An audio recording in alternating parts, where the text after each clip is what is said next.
Okay, Broncos country, looks like we are live, but you guys know the drill by now. We've got to let the stream breathe for just a second here and make sure that everything is nice and stable all across the YouTube platform. Welcome in, Broncos country, to this Denver Broncos Syndicate live stream. I am your host, Gage Madrid. Let's go ahead and get a few people to start streaming on in here. While we do that, if you could just do me a big favor and smash the like button as well as subscribe to the channel. Those are both free and easy ways to show your support. Helps tell YouTube's algorithm to push us out, and it helps us get seen by more and more members of Broncos country just like you and me. Additionally, if you want to go above and beyond in supporting the channel, please consider becoming a channel member today. It's not mandatory, but if you want some extra perks and incentives in exchange for helping me out and helping the channel grow, the link is in the description below. Maverick in the house. It's the Madrid kid again. Love it, love it. All right, guys, let's go ahead and get into the news of the day here. Without further ado, the Denver Broncos just released their final injury report ahead of their Week 14 game against the Las Vegas Raiders. Yesterday's injury report presented a couple of scares, but it seems that both of them have worked themselves out. I want to go ahead and bring it in.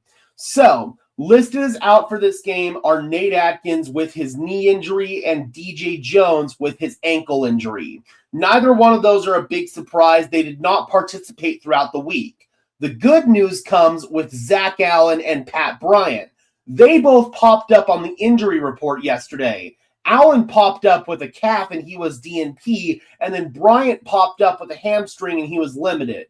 The good news is Zach Allen got a full practice in. Pat Bryant got a limited practice in, so they are both good to go. They don't have injury designations for the game. Jonah Ellis is in line to make his return after missing the last few games with a hamstring injury, and Reese Taylor is also in line to play after suffering a chest injury in the Commanders game. So overall, really positive news for the Denver Broncos as they head into this one. We've got Lambo in the house saying hi from England. Keep up the great work. Thank you so much for watching all the way across the pond. That is awesome. Glad to be on from Missouri. Good to see you, 69 Bodog.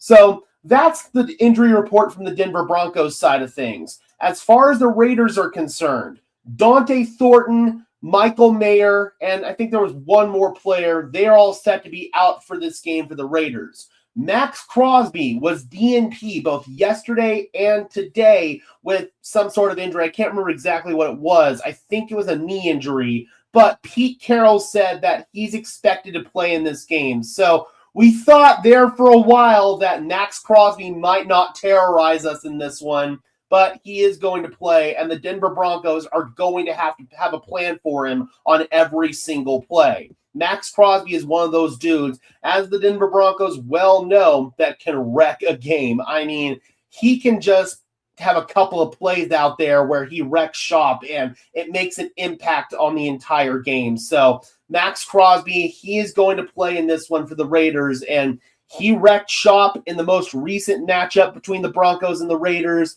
Sean Payton actually talked about the game plan from the Broncos' offensive perspective in that game, and he said, and I quote, "It was awful. It was terrible." So the Broncos are going to go into this one with a much better offensive game plan. I remember that night, Sean Payton was talking about how the Raiders were matching up with their defensive personnel different than how the Broncos expected them to. Whenever the Broncos were coming out in 3 wide receiver sets, the Raiders were matching up with base defense, aka more linebackers and less defensive backs. Denver didn't have the ability to adjust to that too well. So in this game, they're going to be prepared for any of these personnel curveballs that the Raiders throw at them. Somehow, this Raiders team has gotten worse between last year and this year. Or, I'm sorry, between this last game and this next game. Both their offensive coordinator, Chip Kelly, and their special teams coordinator, Tom McMahon, our old friend, they've been fired since this game.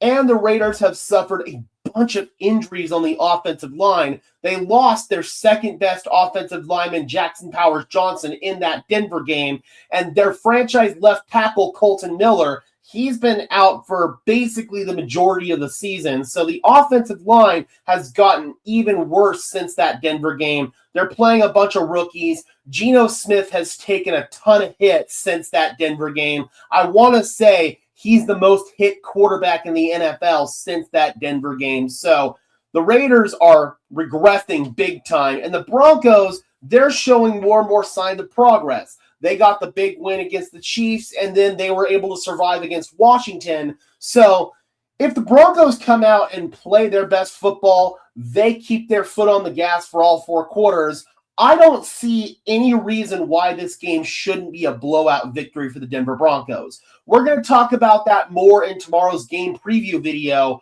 but quite frankly, man, I think that there is no reason whatsoever why the Denver Broncos shouldn't steamroll the Raiders. Cairo, I'd appreciate if we don't bring any form of politics into this channel. This is a sports channel, man. I don't care what side people lean on, but quite frankly, any form of politics can just cause a bunch of stir-ups and a bunch of crap that I don't want on this channel. So I'd appreciate if we could just keep all that stuff out of it. But I think that the Raiders are in a really tough spot right now. It seems the Pete Carroll experiment has just been a massive failure for them. I mean, they brought him in. He was supposed to be that raw type of head coach that we saw in Seattle. He was supposed to bring a positive culture, a competitive culture to the Raiders, and they've been anything but competitive this year. They only have 2 wins on the season, and they've been blown out by really bad teams, such as the Cleveland Browns. This team doesn't have fight. You don't see that spark from Pete Carroll on the sideline. It's just weird, man. And then the Chip Kelly hire, that never made sense from the get-go. I never thought that Chip Kelly, as a pass-happy coach, would mesh well with a guy like Pete Carroll who wants to run the football down the opponent's throat. So, yeah, it's just really weird, man. And I never thought it was a recipe for success. The media was pushing out all these narratives. Oh, the Raiders are going to be so good this year.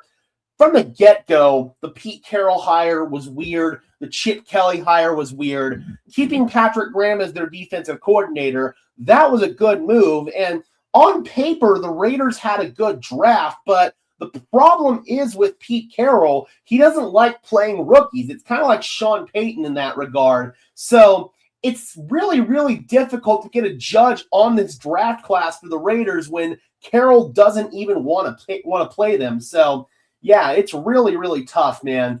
Just don't play down to our competition. I agree. The Denver Broncos have had a big problem with that all season long. The last Raiders game was, in my opinion, the worst game for the Broncos all season long. They looked legitimately terrible in that game. But by the same token, the Broncos looked like shit in that game, and the Raiders still couldn't pull off a victory. And they were at much greater strength then than they are now. They've suffered a lot more injuries, and they've had some guys get fired since then. So, yeah, man, this Raiders team is in a bad spot, and I think that the Denver Broncos have a chance to get their first truly dominant blowout victory. Well, I guess the Cowboys game and the Bengals game, but I'm talking like 42-10. That is how this game should go because the Raiders are absolutely deceased. How hot is Carroll's seat in Vegas given he's made the Raiders worse? I mean, I don't know at this point because Mark Davis and Tom Brady, they're running the show, and I don't know what the mindset of either one of those people are. Mark Davis, he's typically a guy who's quick to fire, but I don't know if Brady's going to try to convince him to make it work for another year. I really don't know, man. Lambeau says we really need to get our running game going. I would agree with that. The Denver Broncos need to find a way to sustain a rushing game for all 4 quarters, and RJ Harvey has really struggled in that area. He keeps wanting to bounce everything to the outside when there are plenty of holes down the middle if he just wants to take them, and he's not taking them. So it's really frustrating. Hopefully RJ Harvey looks better in this game, or Tyler Bidet or Jaleel McLaughlin step up. Either way, the Denver Broncos need to find a way to get their run game going. Ironically enough, the Broncos actually worked out a former Raiders running back, Sincere McCormick, today. I'm going to make a separate video about that so you guys can hear my thoughts there once I put that video out. But Clearly, Denver's not satisfied with this running back room, and they are trying to make any addition possible.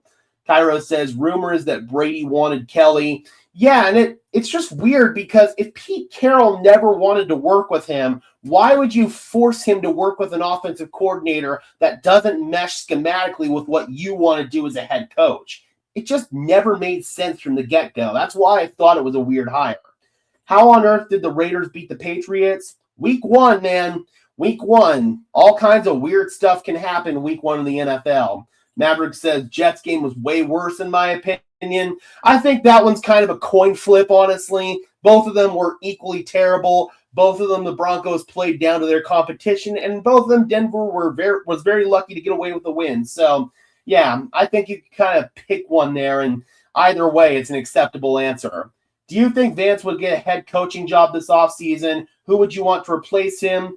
At this point, I think it's a foregone conclusion that Vance Joseph is going to get a head coaching job.